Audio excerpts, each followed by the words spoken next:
ஐயா ஐயா வந்து யாரு? இந்த வீட்டுக்கார ஐயாவா? ஐயா வீட்டுக்கார ஐயா. வீட்டுக்கார ஐயான்னா பெரிய முதலாளி இல்லோ? என்ன முதலாளின்ற மகளின் மகனை அக்கா வச்சு பாக்குறான்டே கவலையா கிடக்கு. பிள்ளை தூரத்துல இருக்கணுமா? ஐயா முதலாளி என்று இல்ல, ஏதோ தெரிஞ்சோ தெரியாமலோ ஒரு காணி அம்பிட்டு அதுக்கு ஒரு வீடு வந்துட்டு அப்படியே நல்லா இருக்கா கண்ணாடி தெரியுதானே? என்ன அது எனக்கு உங்களுக்கு தெரியுது.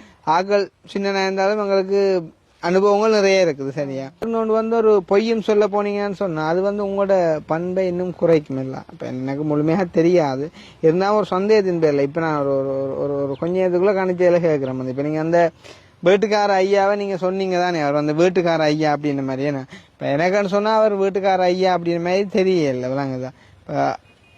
இப்ப நீங்க திருமணம் மாதிரி செஞ்சிருக்கீங்க அப்படியா? என்று சொன்னா வீட்டுல இருக்க எனக்கு இடம் இல்ல. அந்த நேரத்துல இவங்களை வந்து சந்திச்சேன். அவங்க எனக்கு இருக்க இடம் தந்தாங்க. புள்ளிகளும் போயிட்டு சனம் கட்டுக்கதை கதைக்க துவங்கிட்டு இவரை முடிச்ச மாதிரி அதோட அப்படியே இருக்கதான். அதாச்சும் ஒரு சில பதில்கள் இருக்குதானே, அவர் பின்னிடம் கடையை போட்டு வருவார், அவர் கொண்டு போவார், அப்படி இப்படின்னு சொல்றப்ப வந்து நீங்க ஒரே வீட்டுல இருக்கிற மாதிரி அப்படியான ஒரு சில அந்த கதைகள்லாம் வந்து நீ அப்படி யோசிக்க வச்ச. திருமணம் செஞ்சதே நீங்க பதிவு செய்யல, எனக்குள்ள இதெல்லாம் பதிவு செய்யணும்னு நான் சொல்ல வரையிலேக்கா. ஆனா நீங்க எங்கிட்ட சொல்லியிருந்தா நீங்க வந்து முடிச்சே நான் பிரச்சனைன்னு சொல்ல. நீங்க திருமணம் முடிச்சாலும் என்ன செஞ்சாலும் அது சம்பந்தமாங்களே பிரச்சனையே இல்லையாக்கா. ஏன் நீங்க எங்கள்கிட்ட போய் சொல்லிட்டீங்க அப்படின்னு சொல்லி? ஏன்னா ஏன் நீங்க போய் சொன்னீங்க? காரணம் என்ன?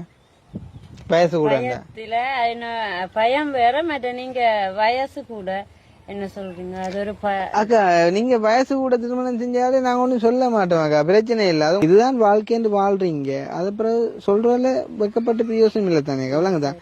அப்ப அது நீங்க அவரே அவமானப்படுத்துவேன். ஏதோ ஒரு வகையில அவர் உங்களுக்கு சப்போர்ட் பண்றாரு தானே. சரி, நடந்தே விடுவோம். ஏதோ ஒரு வகையில உங்களுக்கு சப்போர்ட் பண்றாரு. அப்ப அவரை நீங்க இப்ப புதுசன் அப்படின்னு சொல்லி ஏற்றுக்கொள்ள நீங்க வைக்கப்படுறீங்க அப்படின்னு சொன்னா அது அவருக்கு ஏதோ ஒரு வகையில அவமானம் தானே. அவர் சொல்ல சொல்லி ஆனா நீங்க சொல்லாம இருக்கிறீங்க.